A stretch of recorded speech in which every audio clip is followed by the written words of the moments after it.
You had your chance and then you blew it. That is the most absurd statement of the year. Nice. Nice. Oh, baby. I'm in my zone, I'm feeling it.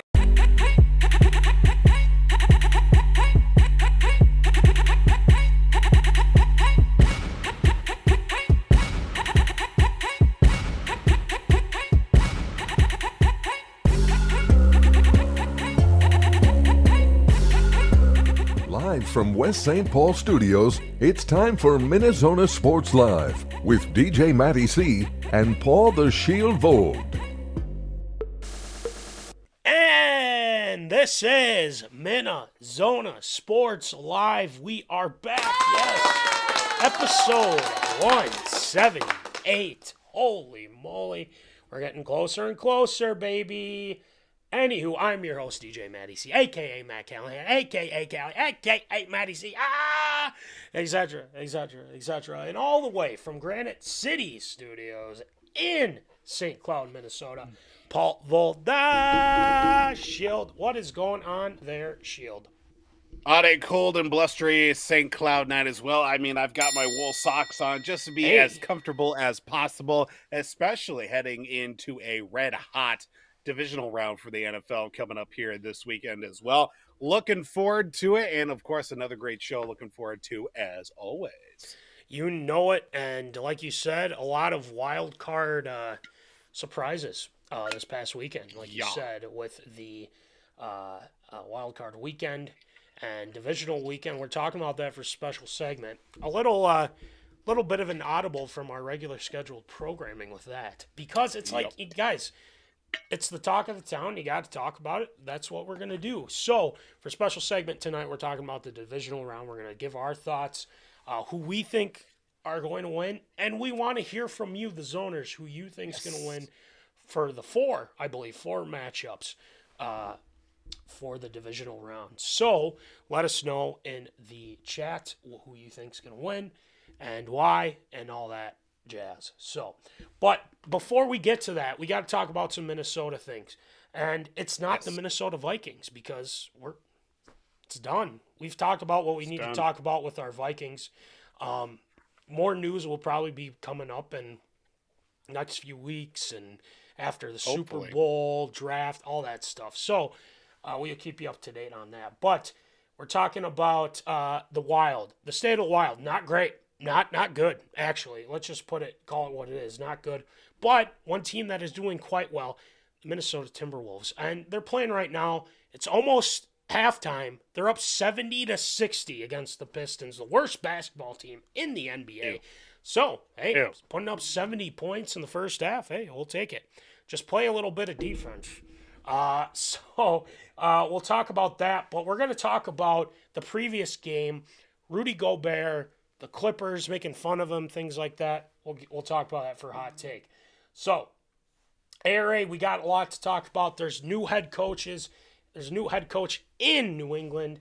And Mike McCarthy, is his future in doubt? Just got an update before the show. We'll be talking about that.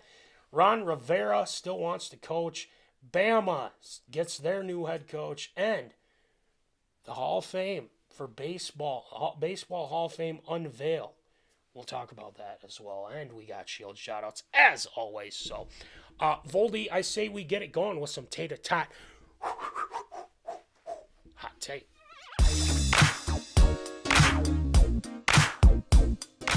Fresh out of the oven, it's Tater Tot Hot Take.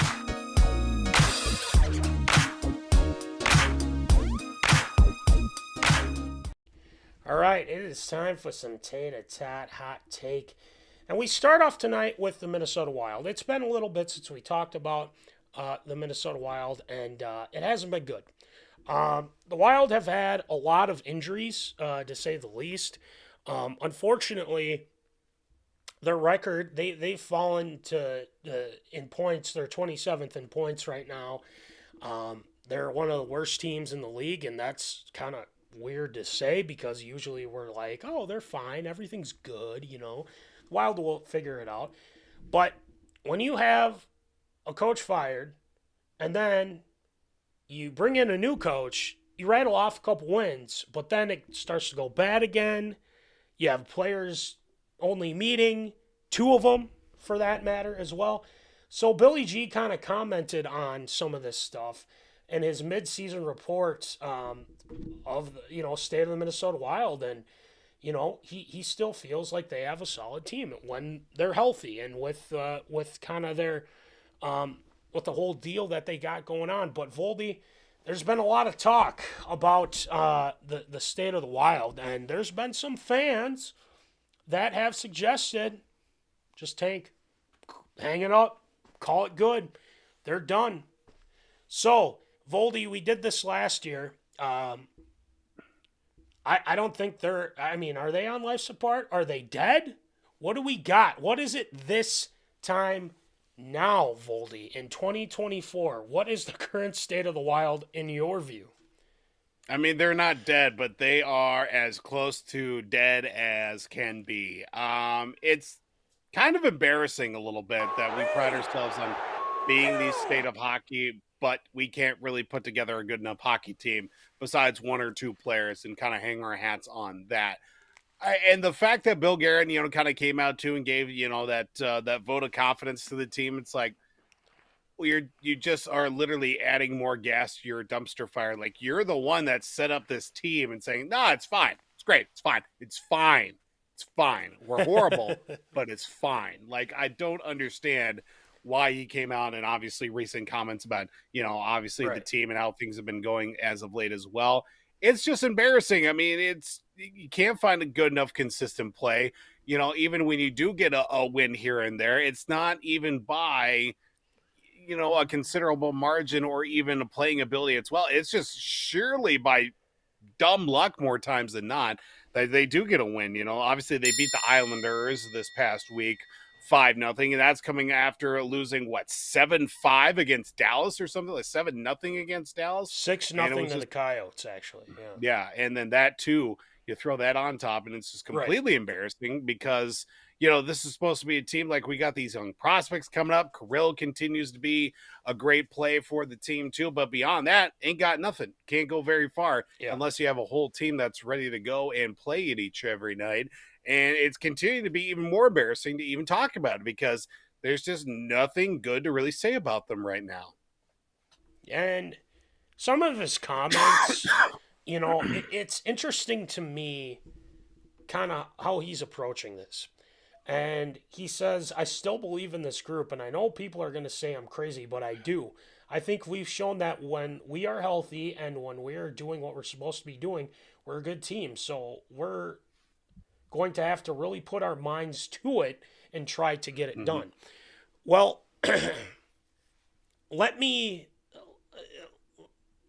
chime in on this for a second. This quote right here, I feel like, is him saying, like, it's when we're healthy. I feel like he's pinpointing, well, it's been injuries. Well, guess what? Some of these guys need to step up.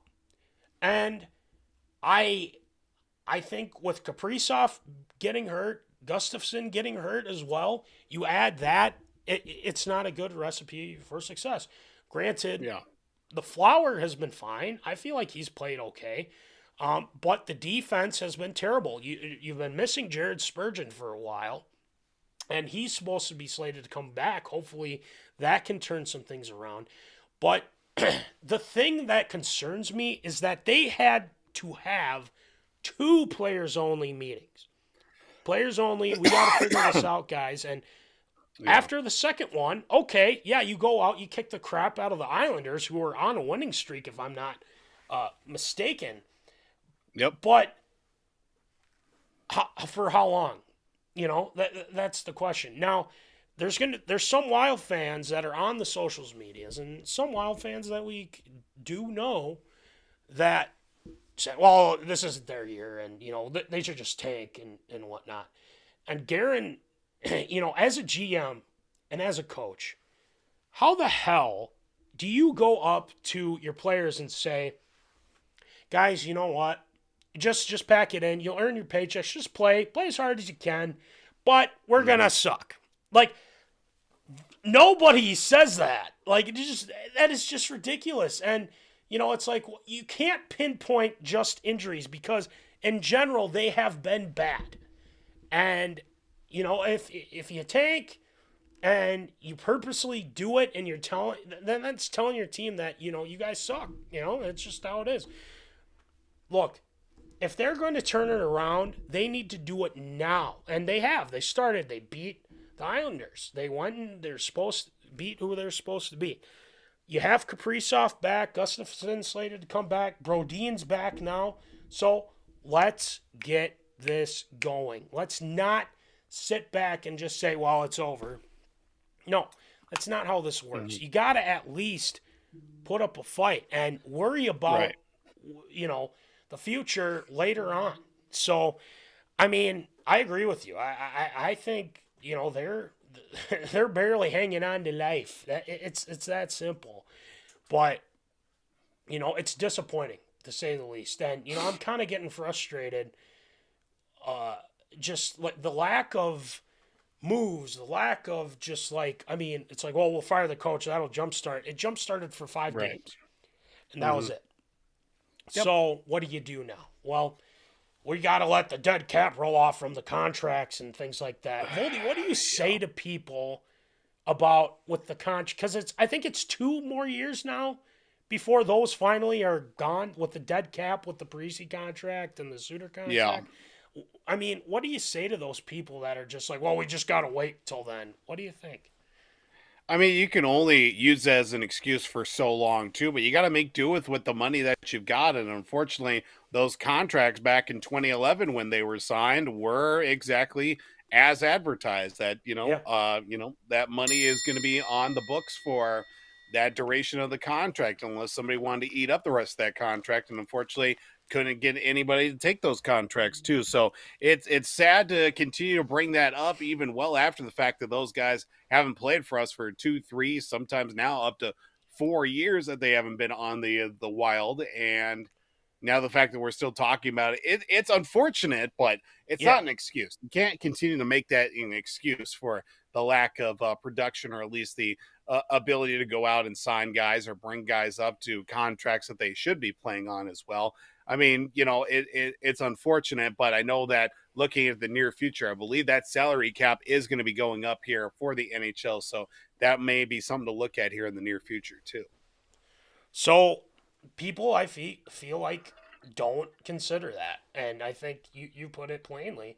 And especially if the cap's going up, hey, there are ways to make deals happen. Yep. If you are a solid GM and you know what I'm not saying Billy G doesn't know what he's doing, but like, hey, there's got to be a way that we can bring in some guys that can, help us out here. So hopefully they can, get this going because, people are running out of patience, I feel like, with this team. And, it's like, oh man, they played really well in the regular season and then they get to the, it's always first round exit. Yep. Enough. Let's win now. So it's getting a little dicey in Minnesota. We'll see. All right. So from one Minnesota team that's not doing so well to a Minnesota team that's doing really well. The Minnesota Timberwolves are doing quite well. They are 28-11. I just need we just need to get some claps. They are right now. They're the 1 seed in the Western Conference. So good for our Minnesota Timberwolves. They are beating the Pistons right now. It is halftime, 70-62 over Detroit. So we'll keep our eye on that. But I want to talk about what happened the other night with Rudy Gobert and the Clippers game. So Rudy Gobert missed a couple free throws, and granted, there were air balls. Okay. Yeah. And so the Clippers were laughing, and you saw Russell Westbrook, who he shouldn't be laughing because guess what? There was something that happened at the end of that game that he might not like. So, they go in, they're like, oh, you missed it, whatever. And so it's gone viral, and people don't understand that the Clippers actually lost that game. But Rudy Gobert, after, he missed those free throws, he's actually the one that won the game for him. I mean, he had a, I think he had a double-double, if I'm not mistaken, if it comes up here. And he was fantastic. Defensively, he had a couple block shots and everything. After that whole thing, he gets the last laugh against these guys. So I asked this of the Zoners and you, Voldy. Russell Westbrook, I think he might be up for Clown of the Year, 2023, possibly. Voldy, what do you think? I mean, the fact that Russell Westbrook seems to be more focused on what fans are saying to him during pregame shoot-around and even during the game as well proves the fact that, once again, that his head's not in the right place. And are we looking at a potential Draymond situation instead of him beating up fellow players? He might go into the crowd one of these days and just start hitting anything that moves, basically, because this isn't the first time that we've seen Russell Westbrook get animated with fans that are, sitting courtside or, the first couple of rows back as well. I mean, it's just sitting under his hoop and then, have a few words to say as well. You would just think that players would be able to take it more with a grain of salt there, but, I can understand from the player's perspective too that, it can only take so much before something bad's going to happen. But in reference as well to the whole situation in that game, I mean, sometimes you do something on the bench and or during the game and you think it's going to work out in your favor, and other times it kind of bites you in the rear end. This is one of those times that Westbrook and the Clippers there got, they got snake bit on this one and have to live with it and deal with it for the rest of their lives, basically. So one thing that I should have mentioned maybe just a tad earlier, the Wolves are up 109-105, and Westbrook, they need a 2 and a 3, and I mean the whole deal. Right. Westbrook goes in for a layup, a bunny, and he missed it. He missed it, and he's sitting there talking the smack. He told a fan to film his second shot, just barely missing the rim or something like that, whatever it was, and then the joke's on Russell Westbrook because he couldn't make a bunny shot. You can't sit here and tell me, yeah. It's that simple. It's Russell Westbrook. It can't say anything because how many teams has he been on since 2020? Even 2020, he was on the Rockets. He was on the Wizards. He's on the Lakers. Now he's on the Clippers. Like, what the hell? Like, he is the last one to talk and make fun of people, where people have been making fun of him ever since he left OKC. So, joke's on Russell Westbrook, and it's baffling to me because Rudy Gobert could be an NBA All-Star. I mean, it could be. He could be, while Russell Westbrook is sitting on the bench. So, if you're going to talk smack, Russell Westbrook, and obviously you're complaining about fans and stuff, and when you're interacting with fans and telling fans to take videos and all this, dude, you're making a clown out of yourself. Come on now. And the Clippers, I mean, weren't they supposed to be this super team that was supposed to, beat all these teams and things like that? And they got James Harden, they got Kawhi, they got Paul George. You can't even beat the Wolves. You guys can't even beat us. Come on. So, I just wanted to get to this one and just say, you know what? You can rip on Gobert all you want. The guy's playing lights out. So I'm giving him claps. And with the trade, people are like, oh, it's the worst trade, obviously after the 1 year, okay. But right now, he is absolutely killing it. And he is showing why, hey, there was a reason why the Wolves went out and got him. So, And they're the number Yep. one seed too. So we'll put that in there as Mhm. well. Excuse me. Oh my goodness. So the Wolves right now, they're in the third. They just started the third quarter. They're up 72-64. We'll keep you updated throughout the show and whatnot. And the Wolves are gonna get it done, man. I think they're gonna beat these Pistons. Knock on wood.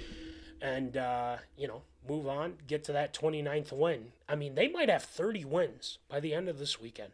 That's pretty good. Pretty good. Crazy. So, we'll keep you updated on the Wolves game. But, Voldy, we've got a ton of football to talk about in this next segment. The divisional matchups. We're going to go through them all. We're going to kind of, give our thoughts like, okay, this team's going to, utilize him, this guy, all that. You're going to get our picks. I mean, if you care about our picks. But we're going to get your picks because we care about you guys. So, in the chats, you guys let us know who you think's going to win. You let us know, if you have an X factor, things that you're looking at for each game and whatnot. We're going to go through them in order through the days. So, I think we're starting with Houston and Baltimore. So, with that being said, this is kind of like a culmination of Callahan School of Logic and Voldy's Virtues. So, let's play them both for you. It's time for the combination of the School of Logic and the Virtues. Let's get her going.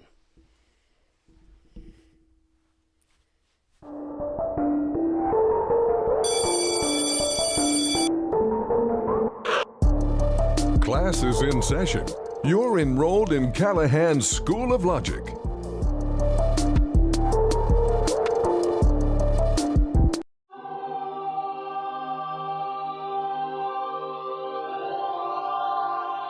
He has emerged from the Temple of Wisdom.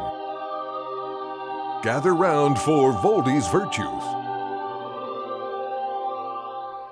All right. We're in the Temple of Wisdom in the classroom with pens and pencils, things like that. Anyway, NFC or the NFL divisional matchups. Voldy, I feel like you've already given people a spoiler with that Bucs stuff that you're wearing, but Yeah, maybe. that's one of the games that we'll be chatting about. But let's start off with our first game, and this game I feel upset potential. I almost think it has upset potential because the Baltimore. So this game, obviously, Houston Texans, Baltimore Ravens. The Ravens, these past few playoff appearances haven't been great. Yeah, sure, they've won a couple, but they've kind of underperformed, I feel like, in some of these. But now that they have the 1 seed, they had the bye, they obviously saw what the Texans did to the Browns. I mean, with that against the Browns defense, I mean, obviously Joe Flacco turned out to, be old man Flacco. I could have told you that. Wait, I think I already did. So, this game's interesting to me. So, Voldy, what are you looking at in this game, and who do you, and I asked this of the zoners, who do you got? Yeah, I mean, I'm looking at this matchup with Houston going to Baltimore as well. Obviously, the 1 seed does get the bye, so they're, 2 weeks removed from playing football as well. So who knows how much rust there's going to be shaken off there early on. But looking at how Lamar Jackson's season has really come around as well, I wouldn't be surprised if this one is going to be not as fan-friendly as it could be as well. I mean, Houston last week, they got the ball and they ran with it. They threw with it. They intercepted it. They took it to the end zone as well. They were all over the place with scoring left and right and just moving the ball at will against Cleveland. But I look at how things are going to play out in this contest. We know that Baltimore's defense is very, very good. And we saw last week with Houston's defense did very well against the Browns. Then again, it's the Browns. So you take maybe just a little bit of salt, a grain of salt on that one as well. But definitely don't sleep on that with the edge rushing. Of course, Will Anderson Jr. And then just the overall defense that they have for the Ravens too. Another thing I'm looking at is the receiving core here on each side. Now, Lamar past couple of years as well, beyond Mark Andrews at the tight end spot, hasn't really had much for playmakers consistently for his team. Now he's got Odell, he's got OBJ, and he's got Zay Flowers. Rashad Bateman's picked things up as of late too, so wouldn't be surprised how that all really delves out for the team as well. You get the running game involved a little bit more. You save a couple of chances, a few more plays there for Lamar in the mix, whether he's throwing the ball, maybe take a run here and there, but he can certainly find ways to extend plays. I look at this contest with it overall. I mean, I didn't expect last week to be a shootout with Houston and, with Cleveland as well. This one, in my mind, could very well be a lot of scoring for one team's offense and a lot of defensive holds for the other side as well. I'm going to take Baltimore in this one. I think Houston's going to put up a fight, but I think the defense for Baltimore is going to end up showing through because of the fact they have been a team to get more consistent pressure. And if they get to Stroud early in this contest, it's going to be a long day for them. But I feel like that they're going to find a way to make a play when it needs to be made as well and get Houston off the field. I'm going to go with Baltimore in this one. Cool. And again, we asked the zoners as well, who do you have in this first matchup with the Ravens and the Texans? So, Voldy, I agree with a lot of what you said. The one thing that I'm looking at for Houston, if Houston's going to win this game, I think you pretty much mentioned it too, is I feel like they're going to have to utilize a little bit of the run game. Devin Singletary has been fantastic, and I know that not only from fantasy-wise of having Devin Singletary, but also they need to get Damon Pierce going a little bit too. Yep. Their wide receivers right now, Nico Collins, he's been on fire, dude. I mean, him and Stroud got a nice connection going. They've been able to hook up on a lot of big plays, and it's not just those two, but it's other guys as well. It's that, I believe, Menchie or something like that. He's had a couple big catches against a very good Browns, defense. And the thing is CJ's got weapons, and he's been able to get it done. And hence why I was hoping, if the Vikings were going to, push in all their chips to get, CJ Stroud. But he has been fantastic. And their defense with Anderson, God, he's good, man. I mean, D'Amico Ryans has done a phenomenal job with this team. No one really expected them to even make the playoffs, let alone win a playoff game. So the Houston Texans are going to be a tough out against the Baltimore Ravens. Now, let's go back to Baltimore here. I think there is a lot of pressure on Baltimore right now. And that is not a good sign if you are the Ravens. And the Ravens paid Lamar all this money. Rightfully so. But with that comes, okay, get us to where we want to go, right? Right now, the Ravens are the strongest team in the AFC. Now it's time for them to prove that. Their defense has played well. Jadeveon Clowney has had a little bit of a resurgence, which is nice. They have a good pass rush to get to CJ Stroud, and like you said, Foldy, if they can get to him, they're in good shape. A perfect example of that is when the Texans played the Jets this past year. After CJ came back, or he got hurt or something like that, they were able to get pressure on him. They were able to get him, have him get frustrated and, making, ill-advised throws. If you can get to him, you're in good shape. Now, I think they will, but I also think that Houston's going to make a lot of adjustments. So, with that being said, and I believe, if I'm not mistaken, Mark Andrews might play or something like that. Correct, I thought I saw something there. That could be a huge bonus for Baltimore. So, with Baltimore playing at home, Voldy, I got the Ravens as well. I will go with the Baltimore Ravens.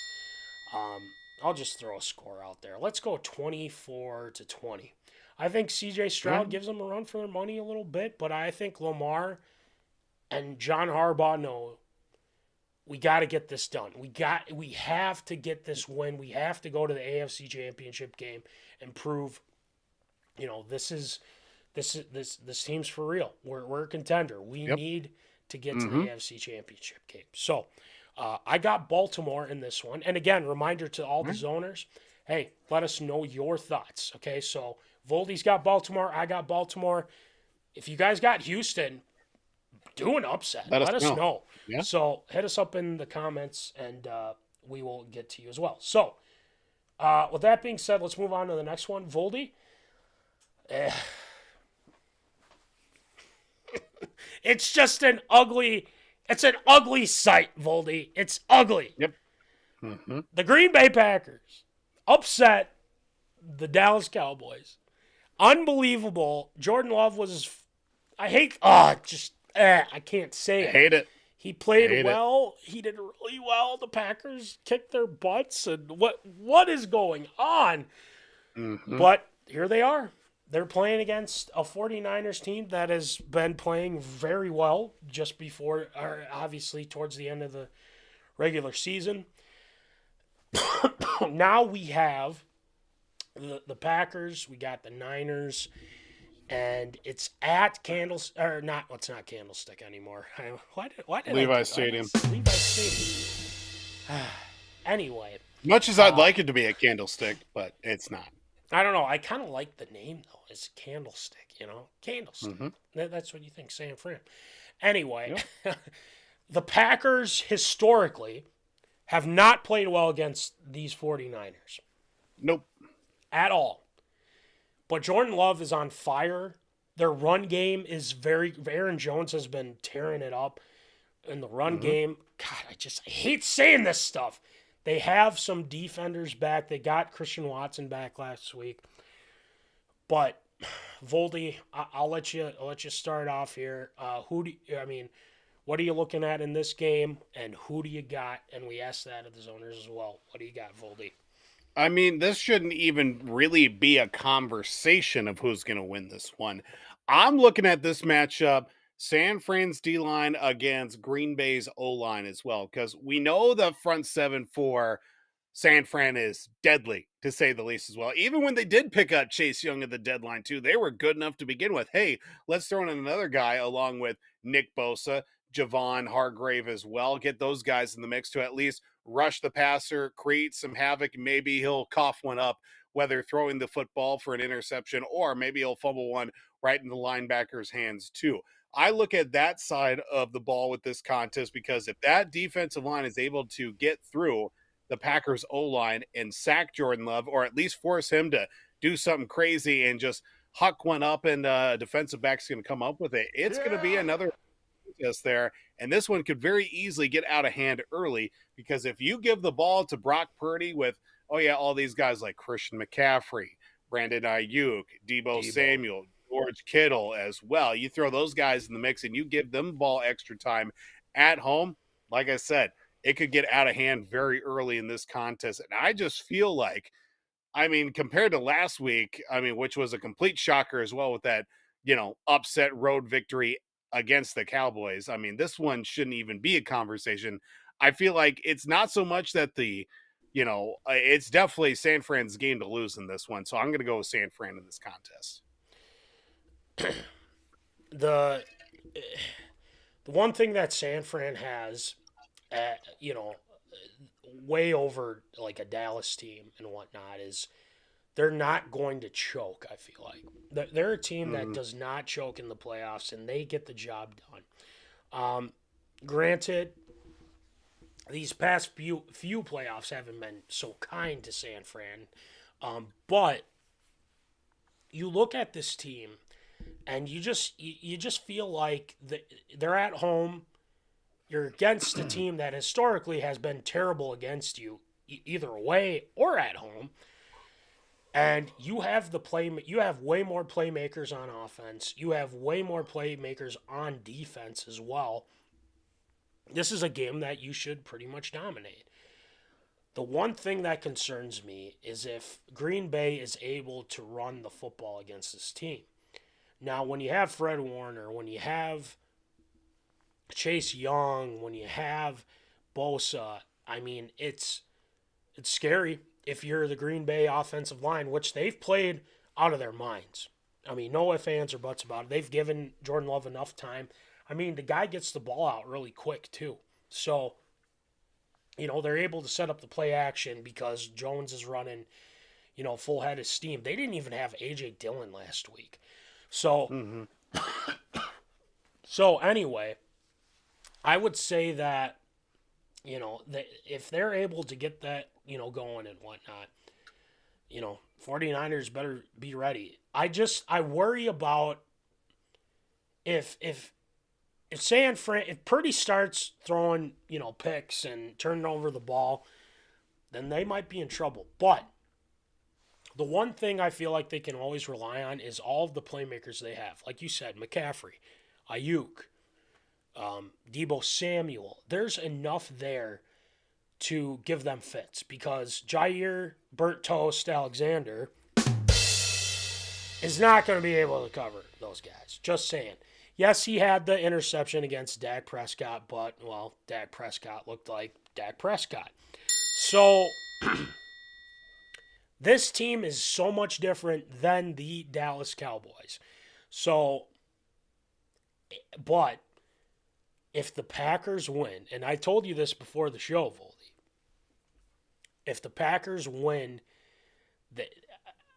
Jordan, the NFC North is going to be scared for the next a long time. Like, this is crazy of how well he's played, and I hate saying it, but he has played amazing. So, we might be in trouble if the Packers end up winning and he plays well. So, but I'm taking the San Francisco 49ers. Of course. I'm going to go 27. Let's go 27-16. I'll give them that. I'll give them a touchdown, and then they'll have to kick field goals because, well, they're Green Bay. So I'm taking the Niners. Voldy, you are taking the Niners as well. And Zoners, again, Give me let us know. 35-20. 35-20? 35-20 San Fran. Yep. I like that. And, of course I do. You like that? You like that? Hashtag Kirko no chill. So yeah, we're rolling with San Fran. Zoners, let us know in the comments what you think, who you got in that matchup. And I assume that, there might be a Packer fan or two in the comments. We'll see. But not happening. Anyway, nope. Let's move on to excuse me, having coughing issues tonight. The Tampa Bay Buccaneers versus the Detroit Lions at the Litter Box at Ford Field. Obviously, you know what that means. The Lions coming off a very impressive victory. Everyone was kind of like, the Rams could beat them. The Rams almost did against almost or pretty much a concussed Stafford. A lot of cheap shots in that game. We'll have to talk more on that maybe a little bit later. Welcome them home a little bit, so. Right. Then you have Tampa Bay, who just beat the brakes off the Philadelphia Eagles. So everyone, the downfall of the Eagles, we'll have to talk about that another time. But Baker played very well, and they were able to put the final nail in the Eagles' coffin this season. This game's interesting to me because you have Jared Goff, who played very well against the Rams, and they got their first playoff win. They're riding off the high of that. But might there be some trouble in paradise in Detroit? Now, coming off that win, you'd think, oh man, they're going to be pumped, they're going to be ready to go. But history also says they're still the Detroit Lions too. So, not saying, that I'm not saying that they're going to lose or anything like that. You'll get to my prediction in a second. But Voldy, what are you looking at in this game, and who do you got? I see a lot of just like the non-numbers, analytical type stuff. A lot of this is going to be gut feeling on this one. You look at the Buccaneers, who won 6 out of the 7 games, including that game against the Eagles as well. They're a team that's playing loose. They're playing fast. Baker's out there looking like vintage Baker as well. He's just doing what he can do because this is an audition for him for, if not future Buccaneer days as well. maybe a different team in the near future. I feel like, especially with the group that they have, a very experienced group that's used to playing in the postseason since Tom Brady was there and everything, they've got really nothing to lose. So they're going into Detroit, be like, all right, this is another game we got to play. Let's might as well go do something stupid and actually win this as well. While the other side for Detroit, they've got nothing. They got, they won last week against the Rams. They got that win. Hey, first win in, 30 years. First time they won the division in 30 years. Looking for back-to-back playoff wins since their 1957 championship run. That's how long it's been since they've won back-to-back playoff games. I feel like there's a little more pressure on that side for Detroit too. Sure. And another thing I'm looking at is if the likes of which for Tampa Bay, if they can get the ball out quick and get to work, at least regarding that, they're going to have to throw the ball a lot. They can't run the ball to save their life, unfortunately, with the group that they have as well. So they need to protect Baker. They get him out, get him moving around and everything too. But I know that they're kind of, limping in a little bit. They lost one of their tackles as well against the likes, or at least one of their tackles hasn't been playing so well as of late. That could be troublesome for Tampa Bay, but if they get the ball out, they get moving a little bit, that can certainly be their benefit. If they don't turn over the football, I could see this very well going to the side of the Tampa Bay Buccaneers. Now, flip side for the Detroit side, they've got to play another perfect game as well. They've got to go out. They've got to score fast. They got to get up early as well against the likes of Tampa Bay, because they're a team that can certainly win the battle against some of these, inexperienced young receivers that they have too, with the veteran presence that they do have at the defensive side. They got to tackle though. So there were a lot of missed tackles, at least in the benefit of Tampa Bay last week against the Eagles. So this one isn't as very cut and dry as I would like to think in this one, but I am fairly comfortable in saying I've got an upset in this one. I'm going to go with Tampa Bay in this contest. Wow. I'm going to say it's going to be 28-27 Tampa Bay. There you go. Hey, I like it. I like the way that you put it. Now, we do have some zoners that have chimed in. So, Easy A. Let's do it. Easy A says for the Houston-Baltimore, he's got Baltimore as well. He says that Stroud is going to have to play lights out and everything like that. And, I think he probably will have to in order to beat Baltimore.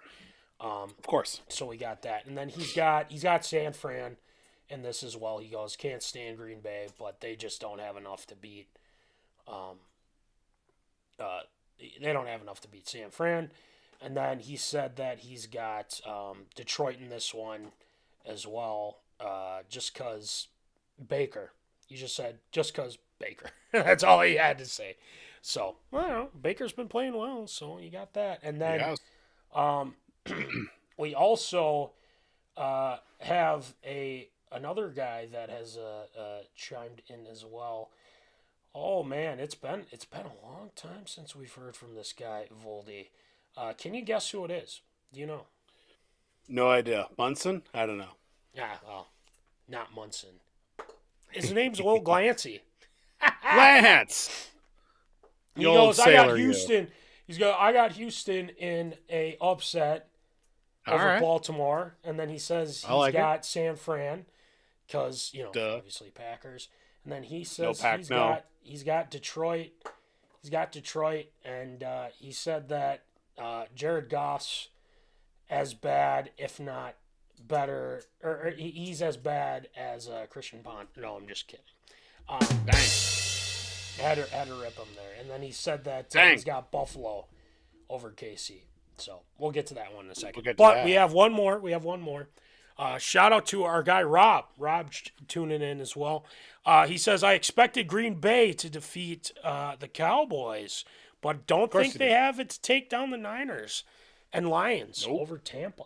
So, hey, Rob, good on you for knowing that, because a lot of people are like, Dallas is going to, Dallas, I think, just has too much, and Jordan loves it. Mm-hmm. But, hey, credit to you on that. But it's going to be tough against the Niners. I just think the Niners just have a lot going on for them. So Lions over Tampa. So Voldy has the Buccaneers. And Voldy, you brought up a lot of good points. And I like the way that you're thinking. You have Evans, you have guys that have had this playoff experience. I like the way that you went about that because that defense is still very good.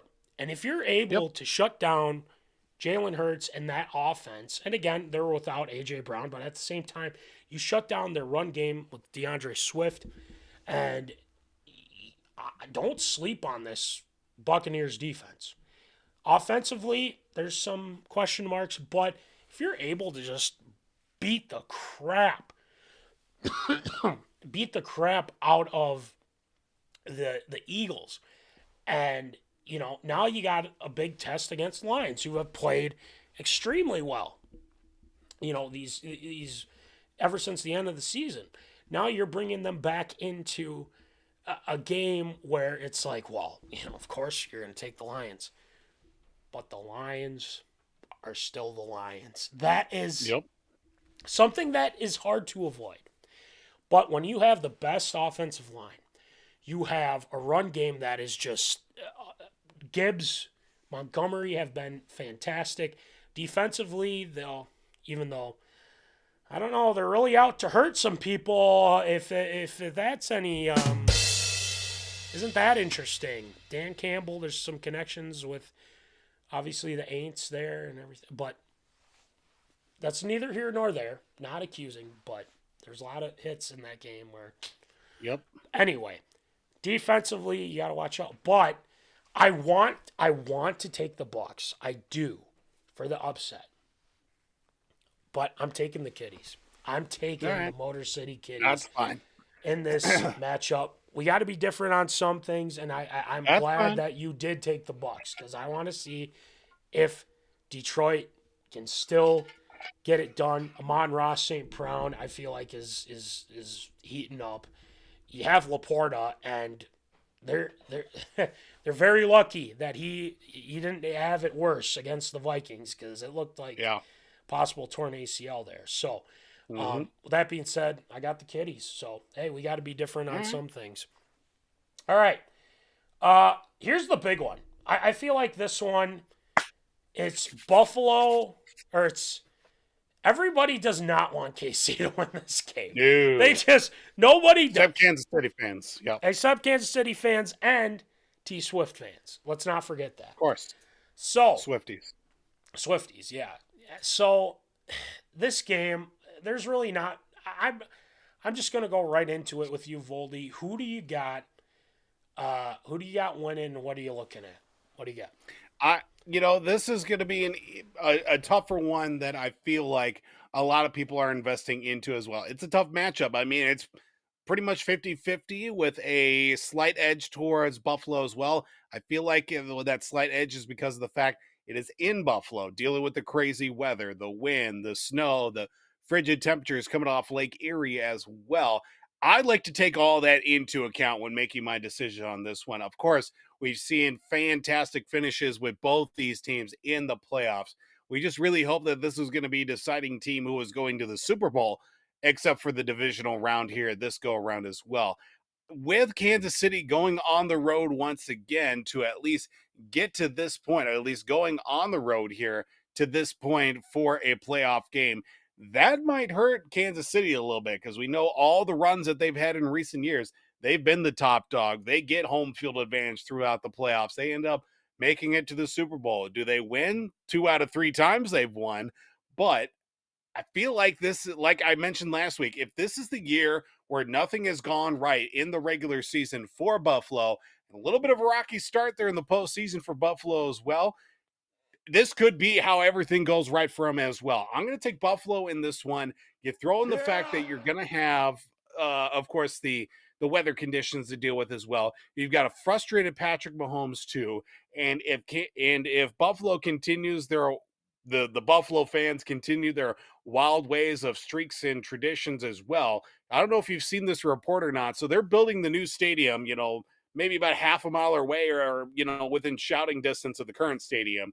So they've on a 5, maybe 6 game winning streak right now. And ever since that 5 game winning streak has started there for them, a fan has actually fallen into the pit of where they're building the new stadium. So if the Buffalo fans continue to feed the pit, I'm going to take Buffalo in this one. I'm going to make it, let's say, 35-28 Buffalo.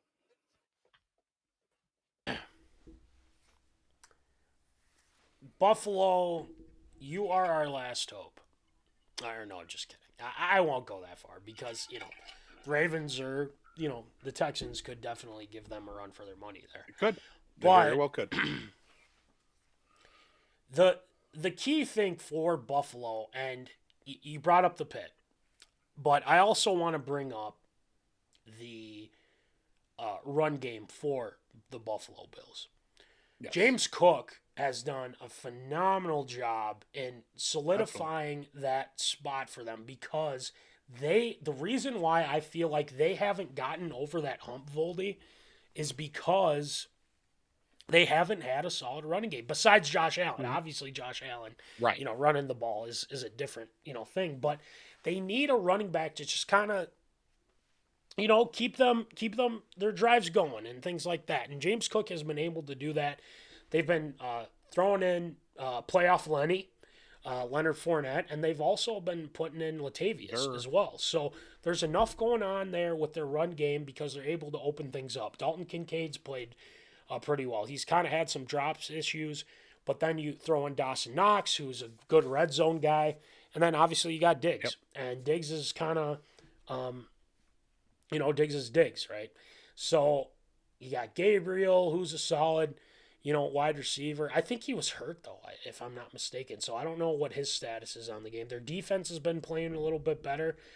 The one thing I am concerned about is their defense. They still got Poyer. They still got Micah Hyde, who's been playing, they've been playing at a high level for a long time.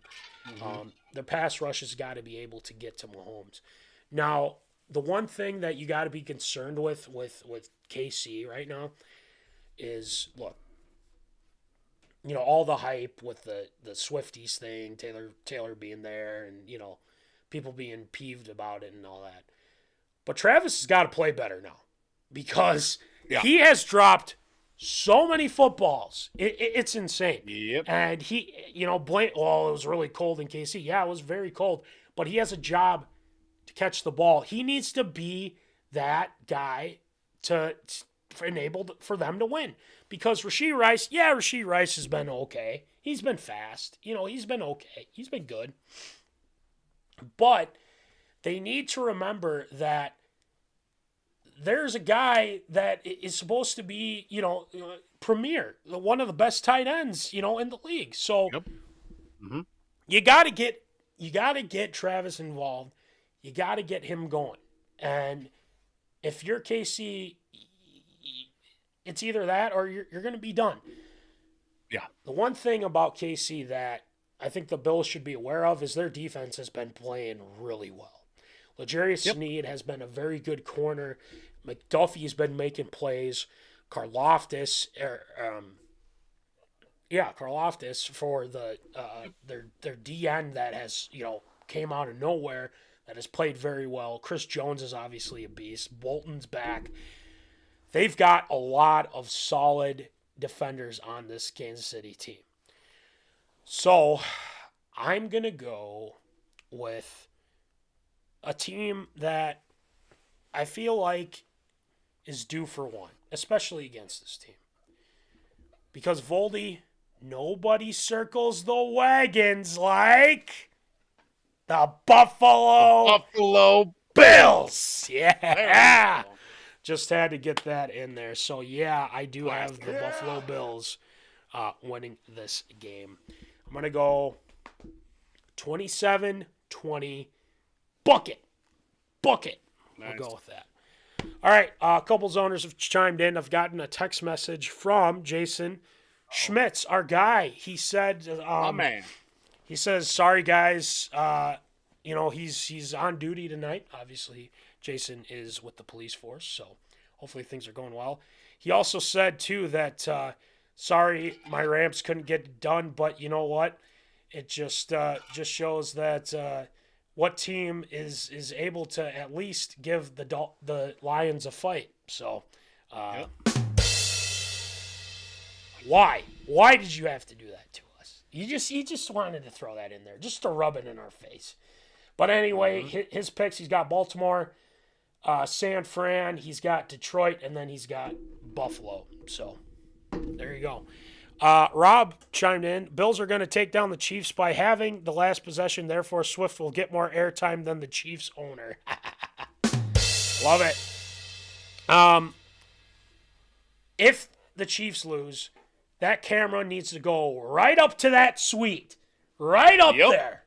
Right up there. If they're losing and it comes down to that, I want that to go right up there. Okay? You're giving her all this exposure. It's time to do it when they're losing and when they lose.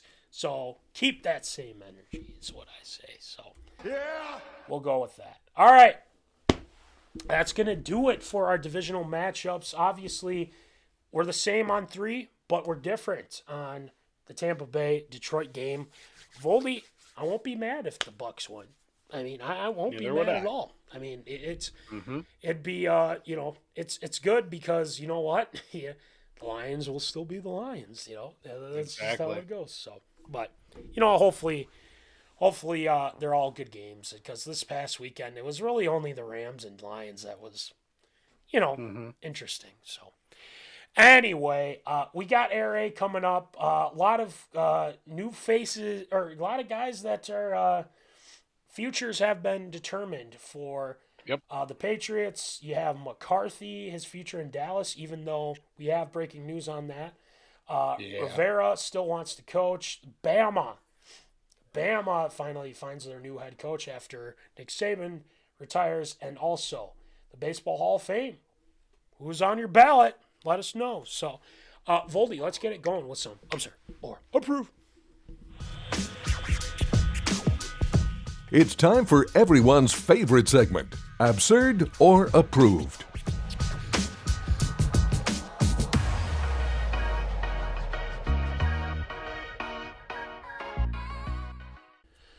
All right, it is time for Absurd or Approved. So, Voldy, why don't you rattle them off for us, please? Well, it didn't take much time for the honeymoon for the New England Patriots to find a new head coach, sans the 24-year legacy that Bill Belichick had put in place. Now formally introduced today was new head coach for the New England Patriots, former linebacker for the Patriots, Jerodmayo. He will be stepping in at the helm to be the youngest head football coach in the NFL, 1 month younger than Sean McVay of the Los Angeles Rams as well. The former Patriot, of course, been serving under Belichick's coaching staff as the linebackers coach since 2019. Now will take the helm after not being a defensive coordinator or anything beyond just a linebackers coach as well for a team for the last 4 seasons as well. But trying to find a new spark, or at least a jolt for the Patriots that have been lacking over the last couple of years. Mayo takes the helm here for the team, but is it absurd or approved with Jerodmayo as head coach? The Patriots will be able to reclaim that success that they once had with a former Bill Belichick disciple at the helm. That's a great question.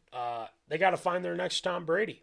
It's that simple. But Jerodmayo, I feel like, has kind of been groomed for this, position because it seems like him and Belichick got along a lot.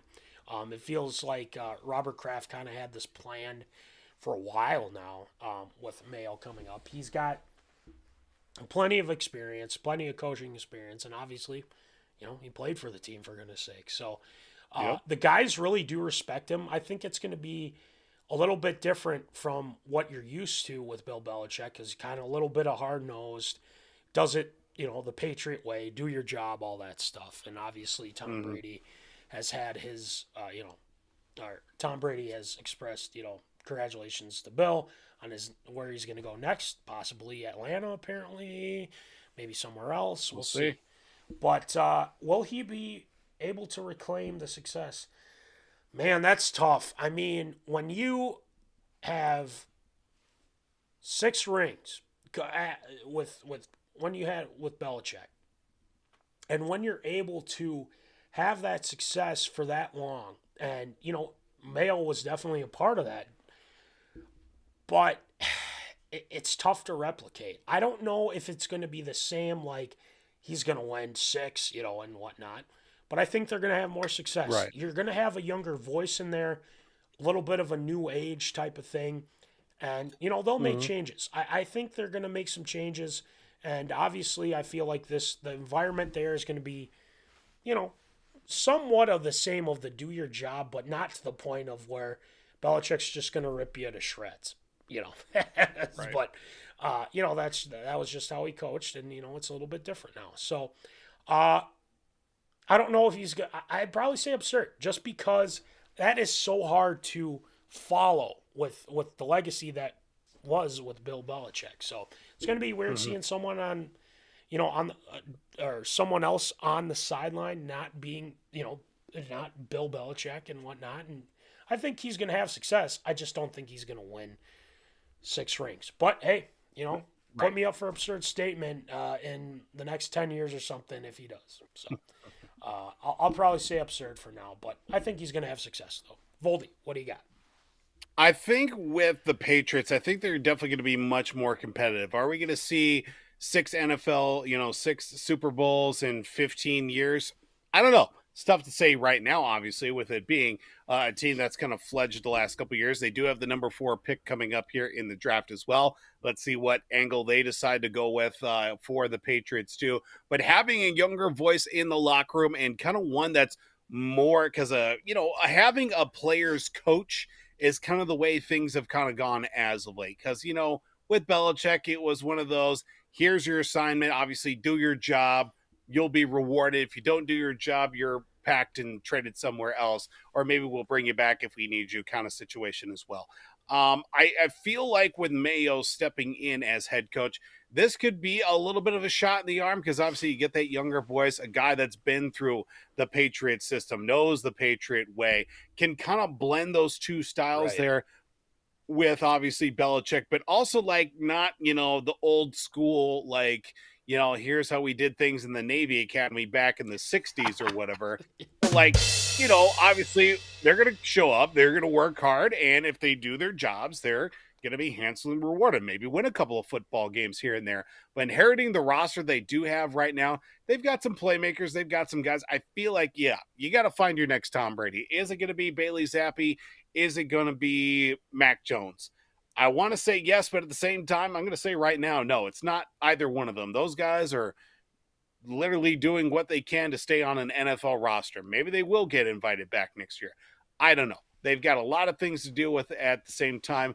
Will they be able to reclaim success? Absolutely. It's got my stamp of approval. I don't think they're going to be winning Super Bowls anytime soon. But then again, weirder things have happened in a shorter amount of time. So that's true. He's a heck of a player, though. Don't get me wrong. He is a heck of a linebacker, too. So we'll see. All right. Another coach that recently is Voldy. Next one.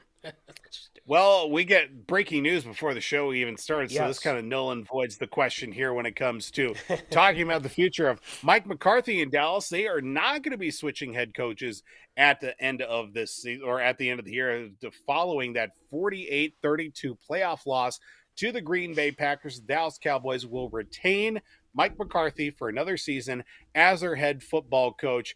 Will be for the upcoming season in 2024, getting that vote of confidence from Jerry Jones and the staff that he's got running the Dallas Cowboys. Mike McCarthy is going to stay for another year, but another disappointing performance in the playoffs for the Cowboys and also for Mike McCarthy since he assumed the head coaching duties in the Big D as well. So it really kind of switches things up here with the conversation. Now you look at how we are going into what? I think this was year 3 for Mike McCarthy in Dallas. It's longer than that, isn't it? I have no idea. It all just starts to blur together after a while. But now at this point here with McCarthy, so he's got 1 year left on his contract. I know that for sure. Yes. So we look at how things are going, and now just one playoff victory under the belt for Mike McCarthy in Dallas at the same time. Is it absurd or approved? After next season, will Mike McCarthy stay on as head coach for the Dallas Cowboys? That's a tough one. Well,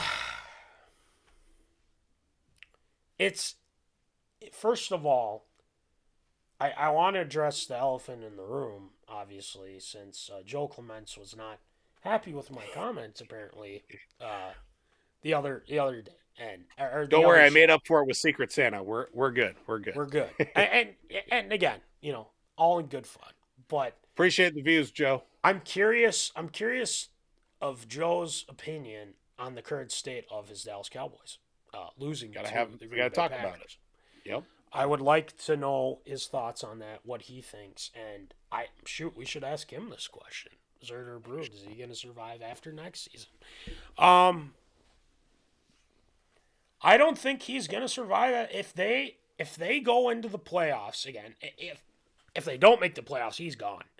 There's no ifs, ands, or buts about it. But they go into the playoffs and they lose in the first round or something like that, like they did against Green Bay, I think he's gone. It remains to be seen whether or not he's lost, if he's lost the locker room or things like that. I don't think he's lost the locker room. I think when you see the production that the offense has had this past season, they've been very good. Defensively, they were very good up until they played Green Bay. They made Jordan Love look like a all-pro, which, again, he's been playing, well these past few weeks too, don't get me wrong.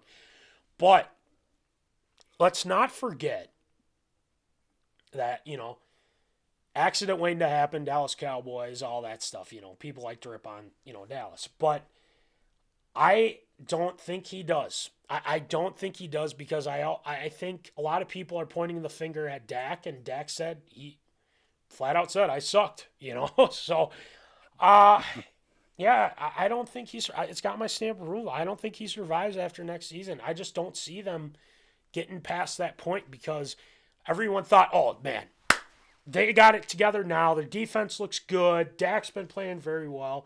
He didn't throw a bunch of interceptions, and he made good on his word, but in the playoffs, he looked terrible. So, yeah, stamp of approval. I think McCarthy's going to be gone after next season. Obviously, he'll be back this season. So, we'll see. Voldy, what do you got? I mean, I look at it now here with going into this will be year number 5 in 2024. So his final year on the contract, 3-12 win campaigns, 3 in a row exactly as well with those division titles. I mean, you look at how the NFC East is kind of shaping up next season. It might be up for grabs. Who knows what Philadelphia is going to do after the faceplant that they did in the playoffs as well. Dallas is a team you don't really want to root for, but at the same time, like, what choice do you have just out of the sheer patheticness that they've had in the postseason they've had in recent years too? I mean, with McCarthy, I feel like I don't want to say it hasn't been for a lack of effort. There have been some interesting situations come up. Like, was it last year or 2 years ago when they had that play? They had the play that they gained like 30 some yards in field goal range with like 12 seconds left and couldn't get an extra playoff because of the fact that they ran a play inbounds. It was last year when the St. Fran got into the championship game there.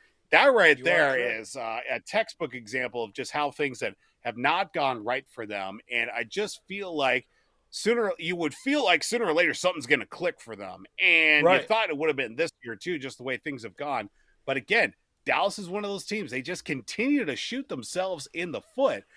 I don't think it is coaching. I think it might be players-wise because, like Dak Prescott, he didn't throw a lot of interceptions in the regular season, had a really good touchdown interception ratio, and he throws ill-timed passes that ended up turning into points and ultimately cost them the game in the grand scheme of everything.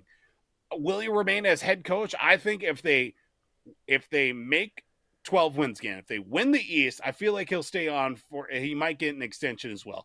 But if they get kind of muddied into the waters, maybe just barely get into the playoffs, I could very well see him go. Yeah. So I'm gonna say it's absurd. I don't think he'll be head coach after next season. Yep, I agree. Or remain. No, he will not. So yeah, I put mine as absurd. I apologize. I should have clarified. Anyway, so yeah, I mean, I just think is McCarthy a good coach? Yeah, sure, he's a good coach, but I don't know. I think Jerry is just like waiting, and I'm surprised he didn't take the big swing with Belichick. I'm Right. kind of surprised about that. But again, it is what it is. All right, another coach looking for a job. Next one, Voldy.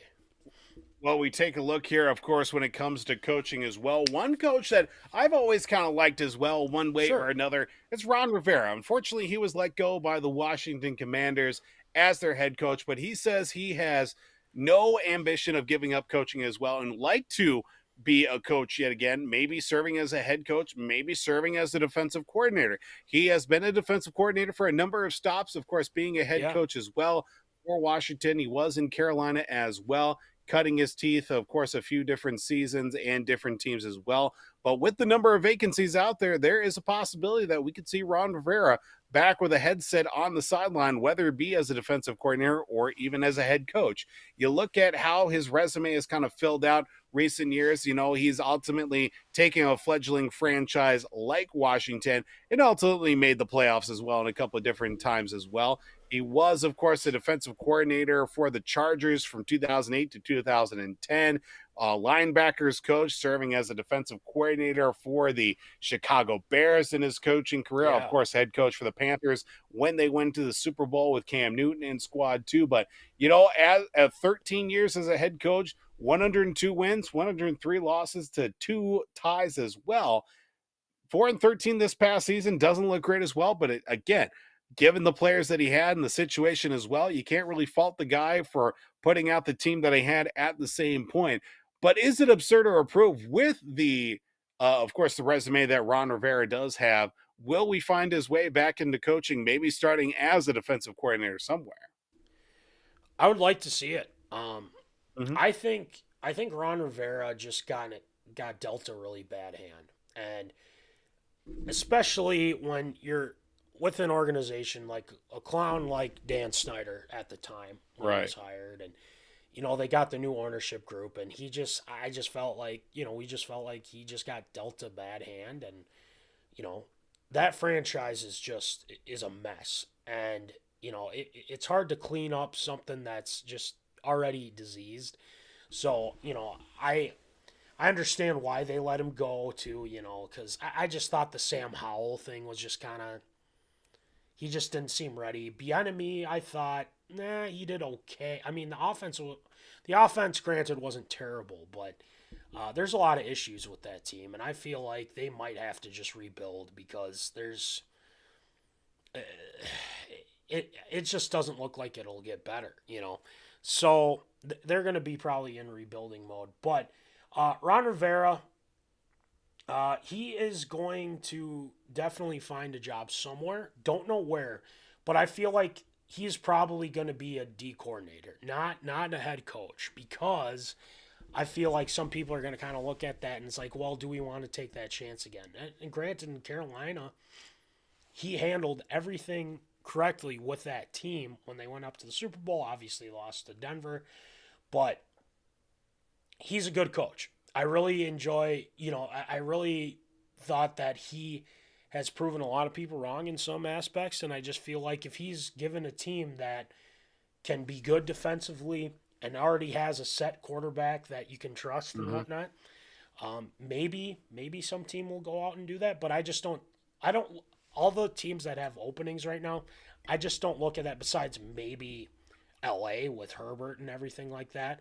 I mean, that's going to take a lot to fix that defense. I mean, because they were bad too. So, in LA. Yeah, he is. Stamp of approval. He is going to find a job somewhere.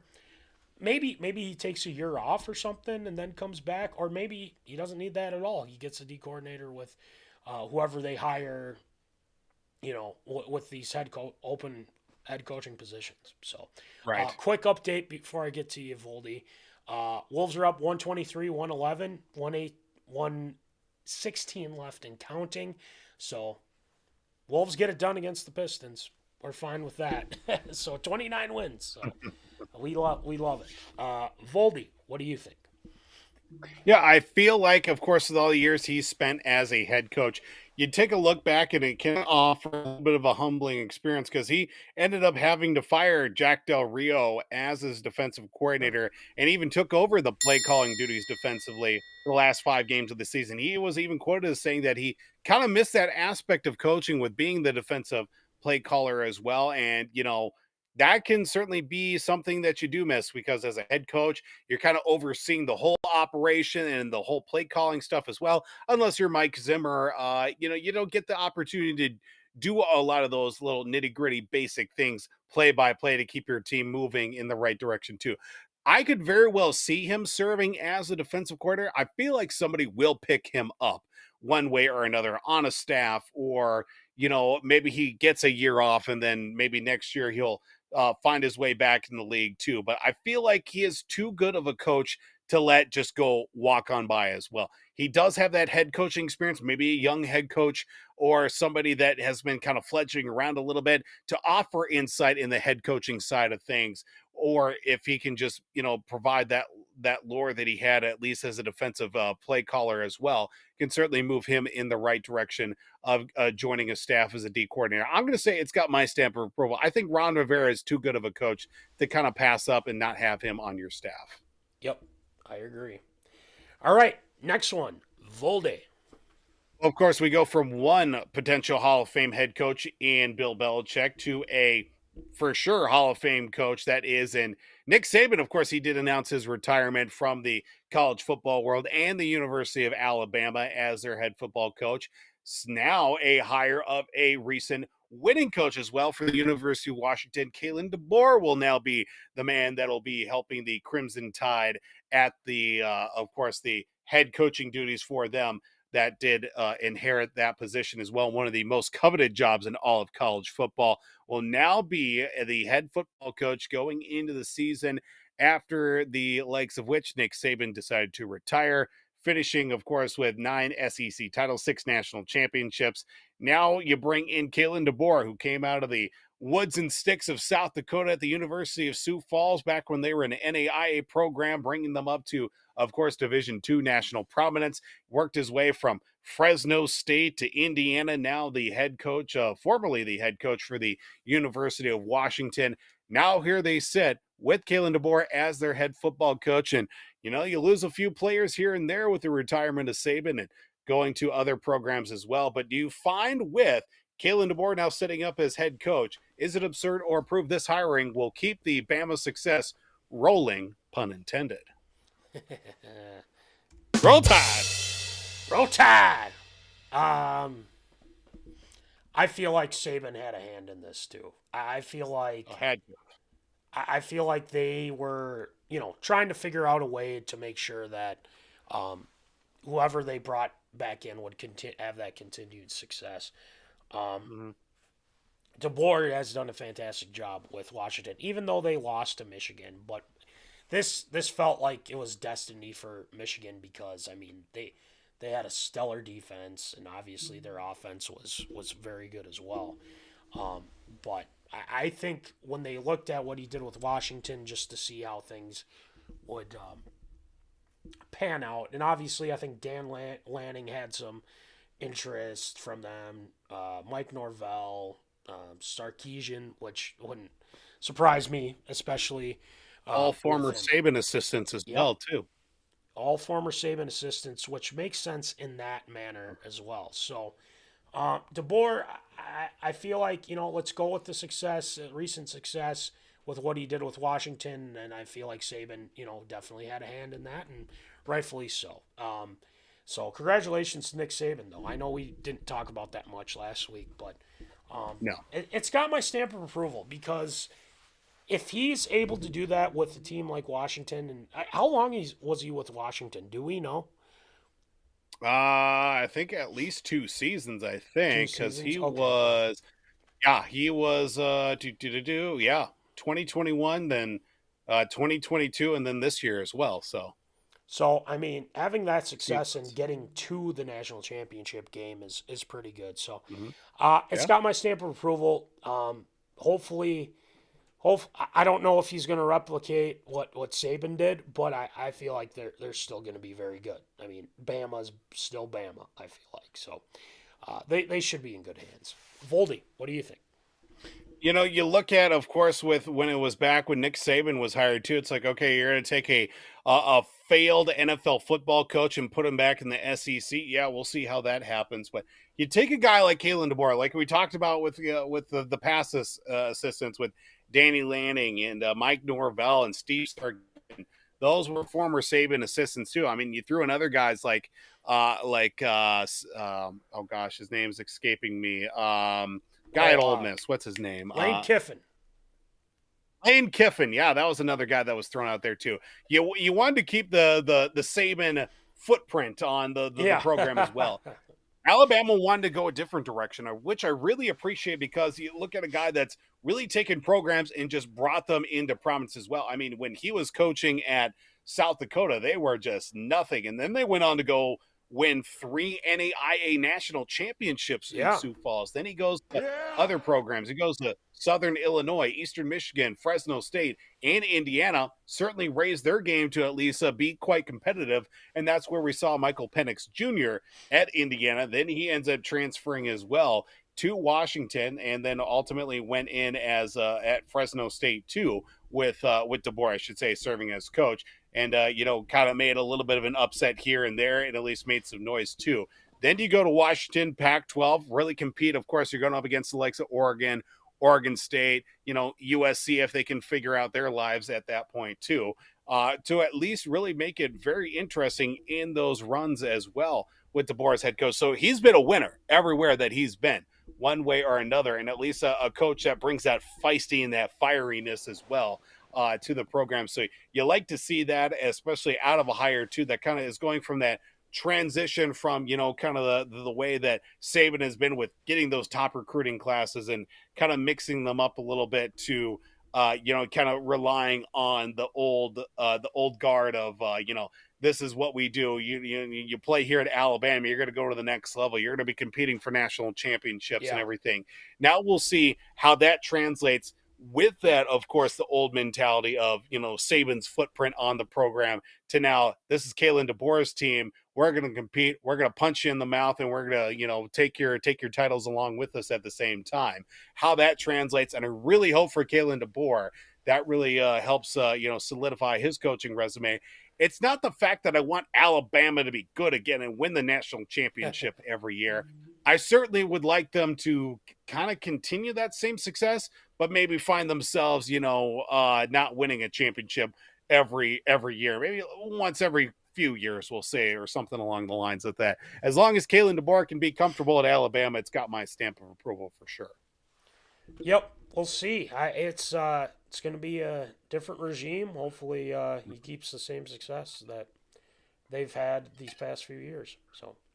All right, last one, Voldy. Let's wrap her up. We are less than 1 week away from the unveiling of the Baseball Writers Association of America Hall of Fame ballots that will be deciding who is going to be going into Cooperstown, New York this coming summer as well, with a lot of the holdovers that are entering maybe their final year on the ballot, those that just missed the mark last season, and even some first-time guys that are still on the ballot as well, or first-timers on the ballot that very well could have a chance to make it into the Hall of Fame on their first year on the ballot. 26 players on the ballot. Writers can choose up to 10 guys, even though the constant debate, should you fill out all 10 spots? Why aren't you doing it? Are you going to vote for the steroid guys?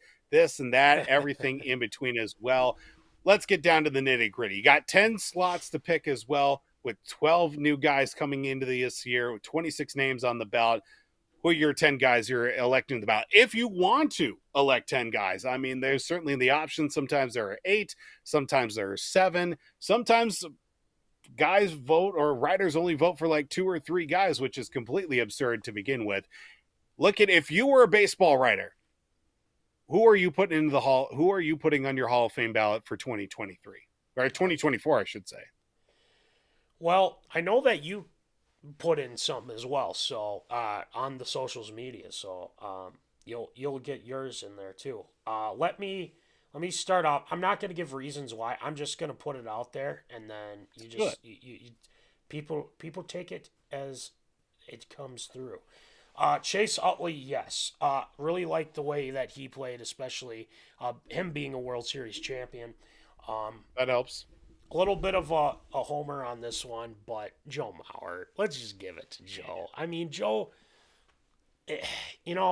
there's a reason why you'd say no, and there's a reason why, yeah, you'd definitely put Joe in. But it depends on how you think of that. The holdovers in this, Manny Ramirez should be in.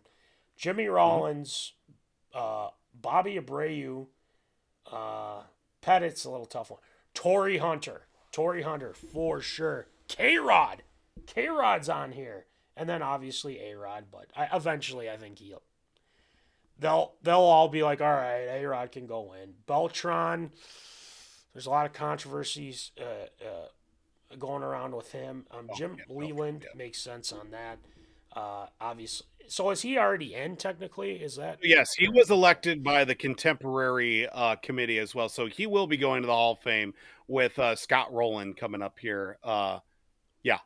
Or wait, is he already in? I know that, yeah, Scott Rowland got in last year. So Jim Leland was elected into the Hall of Fame in December. So he will be going in as well this coming summer. And then apparently big sexy Bartolo Colon is up for but I don't think he'll be first ballot. But no. Bartolo Colon, I love it. But yeah, that's kind of who I would put. I think Joe, that's another conversation for another time with Mauer and everything like that. For sure. I'd put Joe in just because I think he's he was somewhat as advertised. Obviously, some people think he could do more. Another guy that I almost forgot about, Adrian Beltre, absolutely deserves to be in the Hall of Fame as well. So that's my list. Voldy, what do you got? Okay, so I'm going to pick all 10 here because baseball writers, you're completely full of it.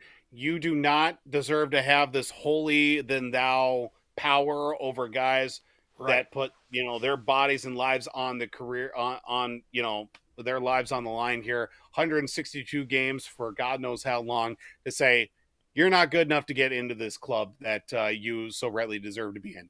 So enough on that. Adrian Beltre, first ballot Hall of Famer. Joe Mauer, first ballot Hall of Famer as well. I'm going to say no on Chase Utley for this year, but I think he is definitely in the first 3 years on the ballot. He's definitely getting in. I'm going to also throw out guys that are just barely there. Todd Helton. Todd Helton played his whole career in Colorado. Everybody's going to say the numbers are inflated as well, but this guy was a doubles machine, Gold Glove caliber first baseman as well. Yes. He got robbed on a few Gold Gloves, but he is as sure as a defender as a hitter as well, and he could throw the football as well. He was Peyton Manning's backup at the University of Tennessee. Look that up as well. Another guy I'm looking at as well, I'm going to say Manny Ramirez. You throw out all the craziness, name a better pure right-handed power hitter in the game of baseball than Manny Ramirez, and I will show you a liar. I'm looking at a few other guys on this list. I think Andy Pettitte should go in as well. As much as I hate to vote for a Yankee, he certainly deserves to go in there at one point or another in his career. Torrey Hunter, I was kind of on the fence a little bit about, but I'm going to put him on my ballot for this year because I think he deserves the recognition in more ways than another as well. Out of this list of guys here that are still there, so I got 4 guys left. I think Billy Wagner is another guy who's entering his 9th year on the ballot. Considering all the teams that he played for, big game situations, for sure closer as well. Played in Houston, played in Atlanta, played for the Mets as well. Back in the mid-aughts when they were extremely competitive one way or another. Andrew Jones is another guy that is completely underrated and undervalued for not only his Gold Glove caliber defense that he had in his career, just the fact that he got overshadowed by all other center fielders in his career that he was a power hitter as well in his time. 500 home runs as well. Gold Glove caliber defense, a stalwart in that Atlanta lineup with the likes of, you throw out Andres Galarraga, you throw out guys like, obviously Smoltz, Glavin, and, Maddox as well. Chipper Jones in that lineup back in their heyday as well. And one guy I also for sure needs to be in the Hall of Fame. If not for the numbers that he throws out, just a Hall of Fame swing. Gary Sheffield deserves a lot more recognition than what he deserves as well. He's a guy that got put down because of the fact that he spoke out against steroids he is the less than cancer culture version of Kurt Schilling because of the fact that he's gone out and said some things, kind of outlandish things, but nobody's canceled Gary Sheffield. He's still out there. He's still doing it. Kurt Schilling has been canceled more times than canceled has been canceled as well. Gary Sheffield needs to be in the Hall of Fame, if not for his numbers, a Hall of Fame swing. And you would just wish that Hall of Fame plaque would be able to capture that swing of his as well. So that's going to be my ballot for this go around, just because these guys deserve a chance. Baseball writers, whether they fill out the whole ballot or not, I don't understand why baseball is really the major sport that decides who goes in the Hall of Fame or not. And then you've got all these other committees that are like ex-players, committee members, former owners, GMs, guys like that. But yet to get into the big, the big one as well when it comes to the Hall of Fame, it's baseball writers. Guys and gals as well that have been a part of the game, but not really a part of the game. They cover the game. So what say should they have in deciding guys that have put their lives, their body, and their careers on the line, 162 games a year, for 10, 15-ish years, maybe been a part of a couple of World Series or just been really good players during their time and era, to say, you know what, you're not good enough to join this club. I circle back to that. I really have a problem with the baseball writers getting their say, because unless they're, ex-big leaguers, I don't see, Carlos Beltran becoming a baseball writer anytime soon. They really don't. They shouldn't have a say in who goes in the Hall of Fame. That's just my 2 cents about it. I don't understand how this ever really came to be. Of course, back in the day when baseball was covered, religiously, and everybody was tuning into it as well from the newspapers of that sort. That's something that's become extremely outdated and definitely needs to be evaluated for sure in the near future. So, that's what I've got for my ballot for 2024. We'll see in a week. But that's what we got, and that'll do it for Absurd or Approved this week. Great job as always, Voldy. And Shield shoutouts. We got a special Shield shoutout tonight, so I say we get it going with some Shield shoutouts. Shield shoutouts.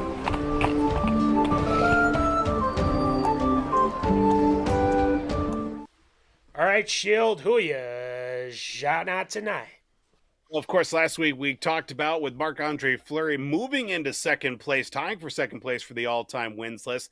Now it has finally happened as well with a 5-0 shutout victory of the New York Islanders. Marc-Andre-Fleury for the Minnesota Wild is now in second place all by himself against with 552 career victories in the NHL's all-time win list, moving past fellow Quebecer that is in Patrick Waugh. Second place in the all-time wins category for Marc-Andre-Fleury, the Flower, who continues to pile up the wins in his career as well for the Minnesota Wild. Let's just hope they can be able to turn things around here in the second half of the season as well. With the All-Star break just around the corner here, that's going to do it for Shield Shoutouts this week. You got to love it. Yes, sir. So, good for the Flower, obviously. Hopefully things turn around. Great job with Shield shoutouts this week, Voldy. Real quick before we wrap up, do our typical wrap up. I want to throw a shout out to Rob for tuning in. I promised I'd do this, and obviously, we haven't had the chance. We don't talk much about FCS schools, college schools, but hey, the Jackrabbits. How about those Jackrabbits, Voldy? Yes, sir. Yes. The Jackrabbits. Ears up, baby. Ears up. Winning the national title. That's saying something. National champions. Shout out to the Yankee team. And good on them.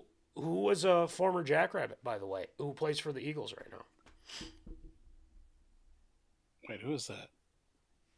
Starts with a G. His last name starts with a G. Trying to remember now. Goddard. Dallas Goddard. Oh, Dallas Goddard. Jesus. Dallas Goddard. He was a heck of a player, man. So It's been a long day. I can't remember. Yeah. Yeah, it's all good. Hey, it's been a long day. It has been a long day. So go Jackrabbits. Shout out to Rob. Just wanted to throw that out there as well. The rest of Jackrabbits back. Way to go. We love it.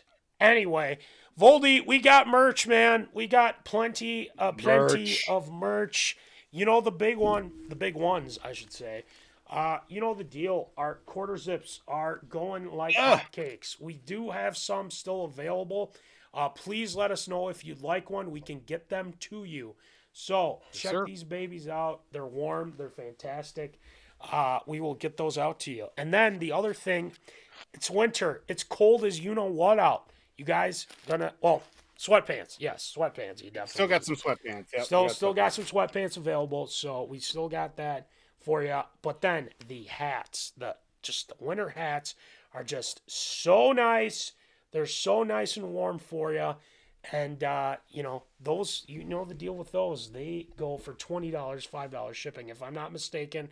And then the quarter zips, the deal with those, $40, $5 shipping. I think I got that right. And then remember the tumblers. We still have the tumblers. Those are available as well. Very, very nice drink as well. You can put water in there. You can put all sorts of liquid, whatever you want.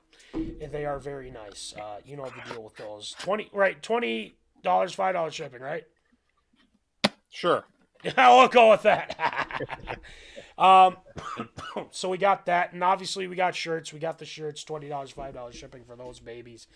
Still some available. Make sure you check those out as well. And then we got the stickers. $2 for the small ones, $3 for the big ones as well. So we got those going with us.